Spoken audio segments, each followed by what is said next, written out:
Welcome to రాజనీతి. Skill development కేసులో arrest అయిన చంద్రబాబు నాయుడు గారు బెయిల్ మీద బయటకు వచ్చి 2 నెలలు అవుతోంది. బెయిల్ మీద బయటకు వచ్చాక కంటికి ఆపరేషన్ చేయించుకొని 2 వారాలు రెస్ట్లో ఉన్నారు. ఆ తర్వాత రెగ్యులర్ బెయిల్ వచ్చాక రాజకీయ కార్యకలాపాలు మొదలుపెట్టారు. కానీ ఆయన ఇంతకు ముందులాగా హడావుడి ఆర్భాటాలు లేకుండా పనిచేస్తున్నారు. జాగులు లేవు, ప్రచారం లేకుండా సైలెంట్గా వర్క్ చేసుకుంటూ పోతున్నారు. ఆయన ప్రసంగాల్లో వాడి పెరిగింది, నిడివి తగ్గింది. గతంలో చెప్పిందే చెప్తూ విసుగు పుట్టించేవారు. కానీ ఇప్పుడు ఆయన ప్రసంగాలు సూటిగా క్లుప్తంగా ఉంటున్నాయి. చెప్పాల్సిన అంశాన్ని ఎలాంటి ససపిషలు లేకుండా చెప్పేస్తున్నారు. జనాన్ని ఈ ప్రసంగాలు ఆకట్టుకుంటున్నాయి. తెర వెనక పార్టీ వ్యవహారాలను కూడా చకచకా చక్కబెట్టేస్తున్నారు. గతంలో నాంచుడు ధోరణి ఉండేది, కానీ ఇప్పుడు అలాంటిదేమీ కనిపించట్లేదు. అభ్యర్థుల ఎంపిక దగ్గర నుంచి ఎన్నికల స్ట్రాటజీల వరకు సైలెంట్గా పనిచేసుకుంటూ పోతున్నారు. అభ్యర్థుల ఎంపిక విషయంలో కార్యకర్తల అభిప్రాయాలకి పెద్దపీట వేస్తున్నారు కూడా. రాజకీయ కుటుంబాలకు 2 టికెట్లు ఇవ్వమని 1 ఇస్తామని చెప్పడం మారిన చంద్రబాబు తీరుకు నిదర్శనం. మొహమాటాలు తగ్గించినట్టుగా కనిపిస్తోంది.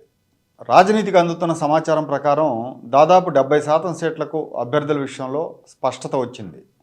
సంక్రాంతి నాటికి అందరినీ అనౌన్స్ చేసే అవకాశాలు ఉన్నాయి. స్ట్రాటజీల విషయంలో కూడా చంద్రబాబు అలాగే ఉన్నారు. ఎవరు ఊహించని విధంగా ప్రశాంత్ కిషోర్ని రంగంలోకి దించారు. కొంతమంది విమర్శిస్తారని తెలిసినప్పటికీ కూడా ప్రశాంత్ కిషోర్ సామర్థ్యానికి చంద్రబాబు ప్రయారిటీ ఇచ్చారు. గతంలో అయితే విమర్శల పట్ల కొంత వెరపు ఉండేది, ఇప్పుడు అది లేదు.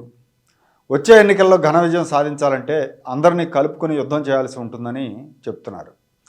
ఆయన జైలు నుంచి బయటకు వచ్చాక రాష్ట్రంలో రాజకీయ ముఖచిత్రం చాలా వేగంగా మారిపోతుంది. ఇప్పటిదాకా డిఫెన్సివ్గా ఉన్న తెలుగుదేశం కార్యకర్తల మైండ్ సెట్ మారుతూ ఉంది. తెగబడి పోరాటం చేయడానికి సిద్ధం అవుతున్నారు. మరోవైపు వైఎస్ఆర్ కాంగ్రెస్ పార్టీలో కల్లోలం అయోమయం మొదలైంది. దీనికి ఒక రకంగా జగన్మోహన్ రెడ్డే కారణం. దాదాపు 100 మందికి టిక్కెట్లు ఇవ్వమనో సీట్లు మారుస్తామనో లీకులు ఇచ్చారు.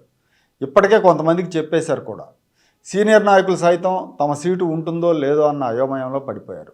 కనీసం జగన్మోహన్ రెడ్డిని కలిసి మాట్లాడాలన్నా వీలు కావట్లేదు. సజ్జల, సుబ్బారెడ్డి, ధనుంజయ రెడ్డి లాంటి వాళ్ళు మాట్లాడి పంపిస్తున్నారు.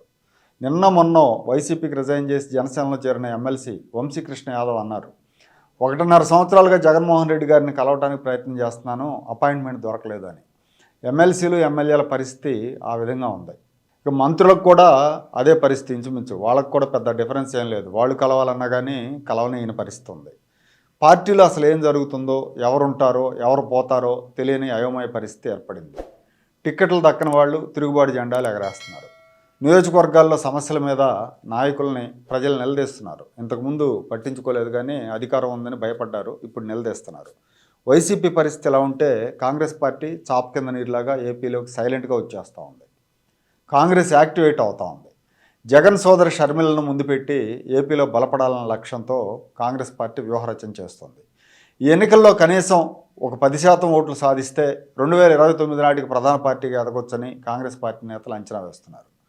షర్మిలకు నాయకత్వ బాధ్యతలు అప్పగిస్తే జగన్ ఓట్ బ్యాంక్ గండిపడుతుందని, అక్కడ సీట్లు దొరకని ఎమ్మెల్యేలు చాలామంది కాంగ్రెస్ పార్టీలో చేరతారని వీళ్ళు ఆశిస్తున్నారు. వైసీపీలో టికెట్ లేనప్పుడు తెలుగుదేశం, జనసేనలోకి వెళ్ళే అవకాశం లేని ఎమ్మెల్యేలు షర్మిల వల్ల కాంగ్రెస్ వైపు చూసే అవకాశం ఉంది.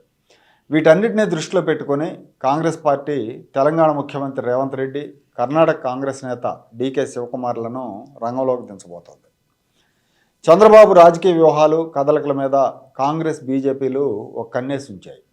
నిన్న బెంగళూరు ఎయిర్పోర్ట్లో చంద్రబాబును కాంగ్రెస్ నేత డీకే శివకుమార్ కలిసి పక్కకు తీసుకెళ్లి మాట్లాడటం రాజకీయ వర్గాల్లో చర్చకు తావిచ్చింది. బీజేపీ కూడా సైలెంట్ అయింది. అధ్యక్షురాలు మినహా, రాష్ట్ర శాఖ అధ్యక్షురాలు మినహా నాయకులు ఎవరు పెద్దగా ప్రజల్లోకి వెళ్ళట్లేదు. రాబోయే నెల రోజుల్లో పొత్తుల మీద ఒక క్లారిటీ వస్తుందని, వచ్చాక అప్పుడు చూద్దాంలే అన్నట్టున్నారు. చంద్రబాబు కూడా ఎక్కడా బయటకు తన అభిప్రాయాలు చెప్పటం లేదు. జనవరి 5 నుంచి మొత్తం 25 లోక్సభ స్థానాల్లో 25 బహిరంగ సభలు నిర్వహించబోతున్నారు. ఇందులో 2 సభల్లో పవన్ కళ్యాణ్ కూడా పాల్గొంటారు. అభ్యర్థుల ఎంపిక 90% పూర్తయ్యే అవకాశాలు ఉన్నాయి. సంక్రాంతి తర్వాత లోకేష్ కూడా మోటార్ సైకిల్ యాత్రలు నిర్వహించబోతున్నారు. మారిన చంద్రబాబు వ్యవహార శైలి మీద పార్టీ వర్గాల్లో కూడా చర్చ జరుగుతోంది. చంద్రబాబు శిబిరంలో ఇప్పుడు ప్రశాంత్ కిషోర్ కూడా చేరారు కాబట్టి ఈసారి చంద్రబాబు రాజకీయానికి కొంత మసాలా కూడా యాడ్ అవ్వచ్చన్న అంచనాలు ఉన్నాయి. అంతేకాకుండా వీళ్ళ వ్యూహాలు ఎలా ఉండబోతున్నాయో అని వైసీపీలో ఒకంత ఆందోళన కూడా ఉంది.